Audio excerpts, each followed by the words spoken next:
off with me again. You slimy scumbag, get on your face and give me 25. Another segment of the Dirty Overhaul Rock Show. Come on at you. Coming on at you? Coming on at you. This is Dirty Dave sitting in across from me, as always. It's Phil McCracken. And with us today, a very special guest, one of the hottest rising stars in the Piedmont Triad and maybe the world. Who knows? I'm not sure. And don't forget Phil's billiard bar.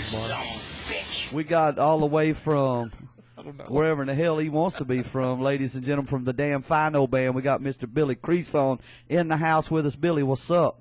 I'm happy to be here. Oh, my God. And that's his actual voice. I appreciate you guys coming. Let me come down and jump on. Thank you. I appreciate it. Oh, yeah. The gallery in here is fabulous.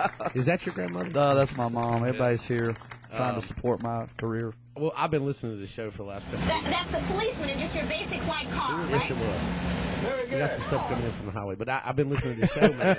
And I told Dave, I said, this is number one, it's genius, and number two, it just brings so much light to local bands, what local we do, artists, and the people that they don't get to hear us back. Like you said, this is like setting up and tearing down backstage and the fun part after everybody else has left and out in the parking lot blowing each other.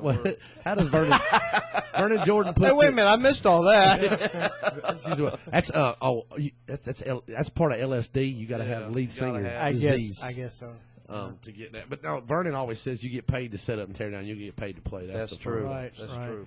But yeah, man, we've been rocking and rolling, and I know that there's a lot of people out there that don't get to hear all the stories and the fun stuff. And I said, man, I got and the bad stuff. That's even and the better bad stuff. sometimes. That was the bad stuff. When you sat back on Sunday and you're like, man, remember when so and so did this, and that girl came up with the long banana titties, and we'll start laughing about it. I saw her riders. Yeah. Was it? Who was it? Was it Boogie that said something about oranges and socks? Oh yeah, it looks like socks with some oranges at the end of it. Oh my God! I don't know. I love it. Banger. And what it's always, I want a free T-shirt. And Chris Farrell. Oh God! Chris Farrell always say, "Let me see your titties," and so they will, but they do it like right here. Oh yeah. And I'm like, Lord they're Jesus. Completely in line with their navel. And that happens at a few places that we've been to. Some you want to see, some you don't, but you look at them anyway. So. One of my favorite times is it's before Dave came with us, but it was back in Wilkesboro. And this girl came up to the front, and I mean, she was like maybe a solid 7, man, just smoking. And she pulls them out, and they're fake. I mean, they're like perfect. And we're sitting here like, oh my God. Then she smiled, and she had no top teeth at all. And we're like, good. The whole band was like, we're like, hey, hell yeah. And they're like, ugh. Her old man bought them titties, but he wasn't going to fix them teeth. Like, he's making sure she didn't leave it. Plus, it was probably the best blowjob he ever had. It's like having the invisible velvet rub. Yeah. I've tried to do that. I told my wife I was going to take her teeth out, and she doesn't understand why.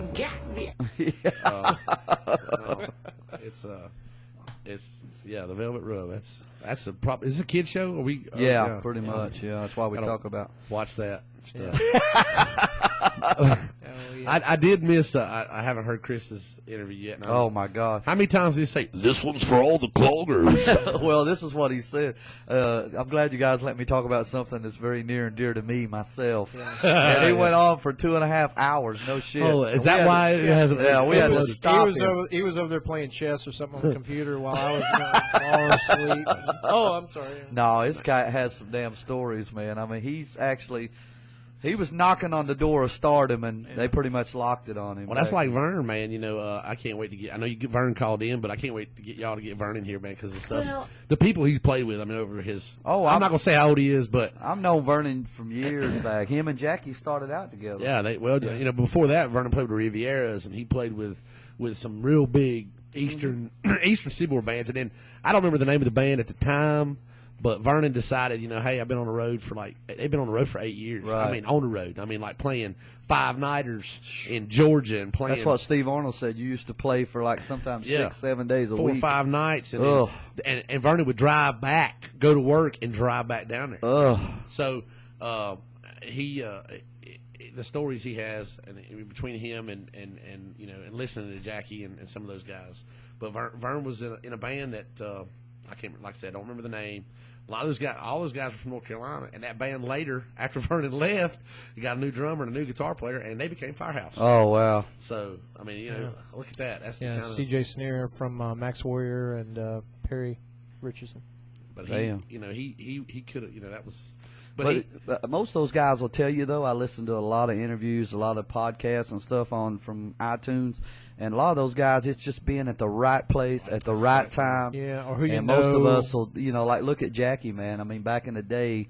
When he sang country music. Yeah, that's when I first saw him. Yeah. He was doing "Don't Close Your Eyes," and I was Yeah. like, man. But then when he started doing rock, I was like, damn, man, if I could just do half of what this cat's doing, and I've made a career about it doing half of what he does. So He does. So you know, just got to add a couple dildos, a couple blow up sheep, and then next thing you know, you got a career. I'm trying to remember. There you go. The first time I saw Fair Warning, let's see here, was at the Country Corral. Oh God, that's where I was in the Corps, Yeah. and I started working there on the weekends. So you know, we haul back home and work the bar, because that was like, you know, that was when I was. Now you're from up there. I originally I grew up in north side of Winston, Walkertown, Okay. Overall Hall Road area. So I lived in Germantown for a short time. Really?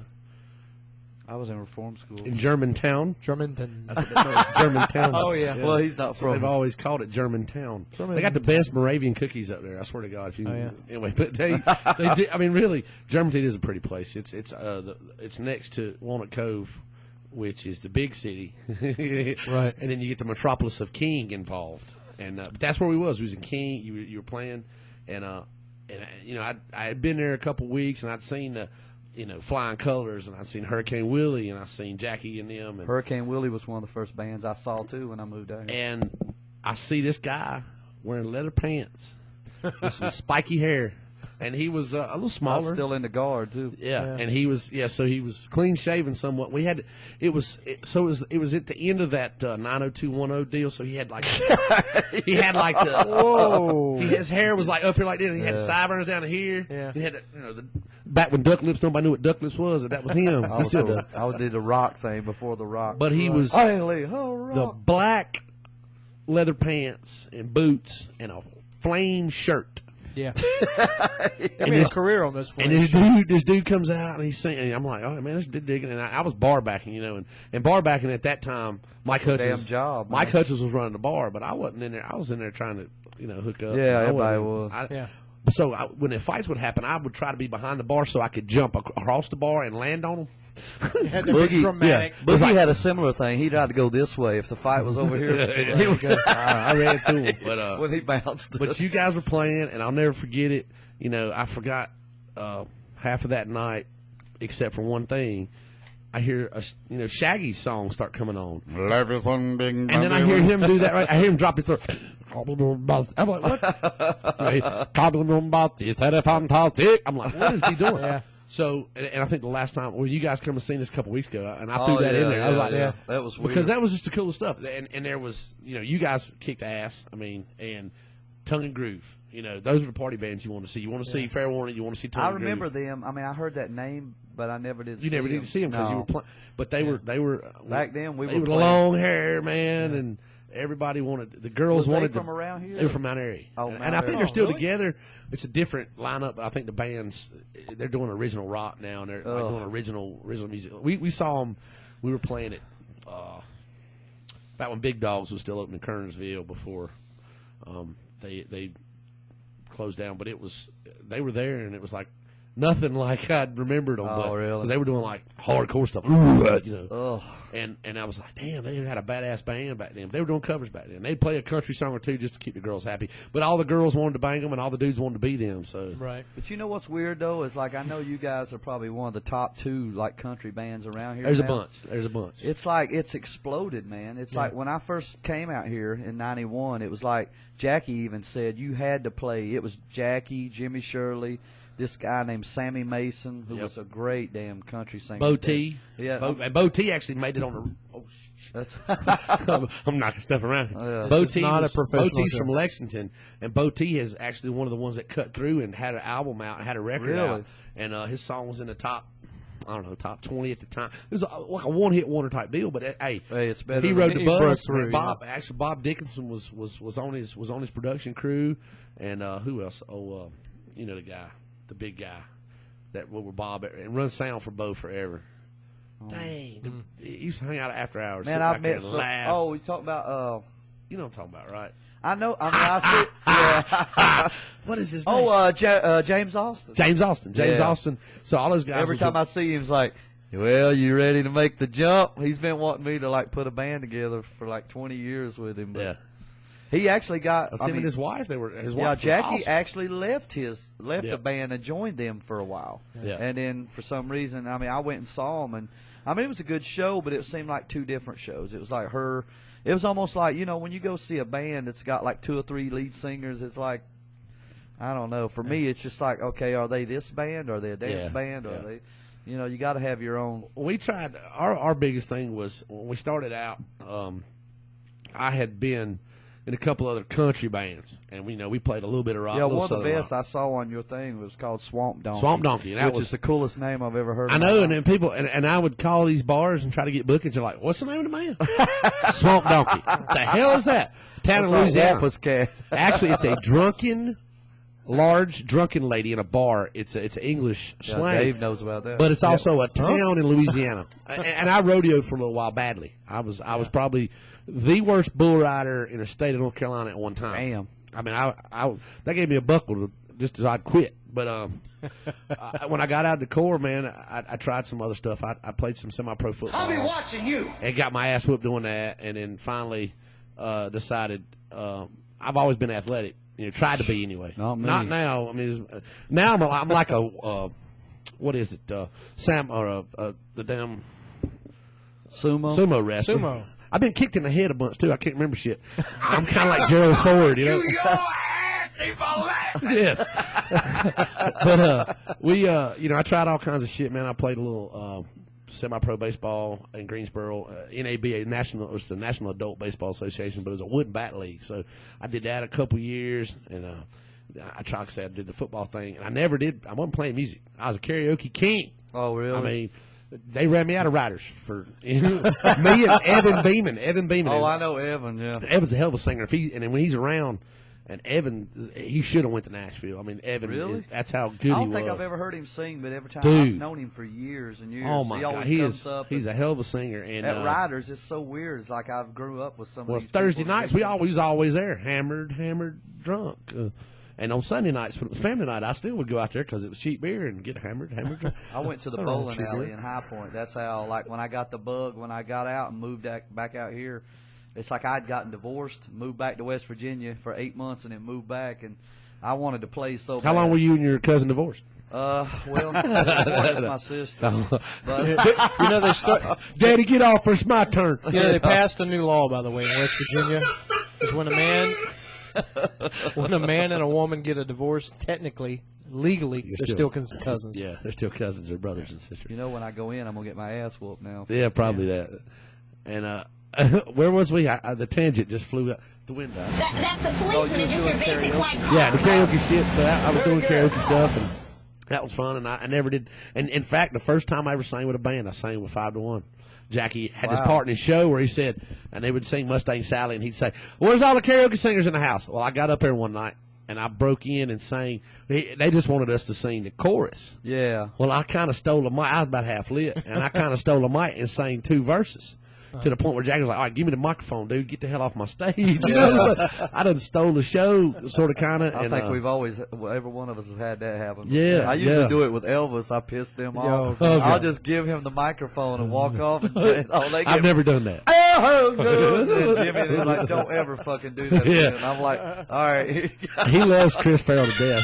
Like and I love Elvis too, because if you catch Elvis, if you buy him a couple beers, he'll pack your whole damn trailer up, son. He will Oh, pack really? your. Oh yeah. Yeah. Yeah, he will roadie. Then he wants you to take you to Waffle House. Well, one night, one of our guys said, I told him, I said, look, man, you gotta take it. You go take him to Waffle House. Yeah. And he was like, dude, I said, man, Waffle House right up here. Elvis was going to the Waffle House in Asheboro. Oh. We rode out. Oh. And our boy, one of our it was Buddy, our buddy. Buddy took him down to Asheboro and said, "You son of a bitch!" He was going to the Waffle House in Asheboro. I said, "I didn't know that." He didn't tell. He just said Waffle House.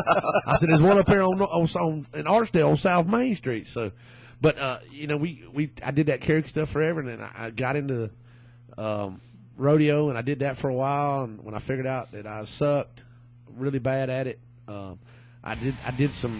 was on the board of directors of a couple rodeo associations and did some stuff like that. Did some stuff in the arena and behind the scenes shit. And I said, I'm safer there.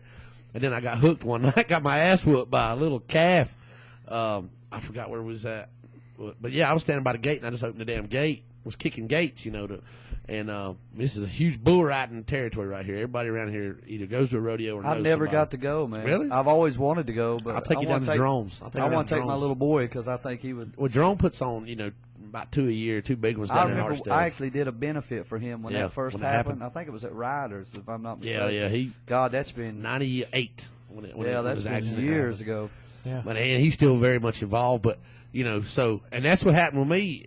I started singing, in these bars after we leave the rodeos, and then a lot of the boys were like, "Damn, man, you need to." I was like, "Man, I'm just a karaoke singer. I didn't know how to play guitar. I still don't play it great.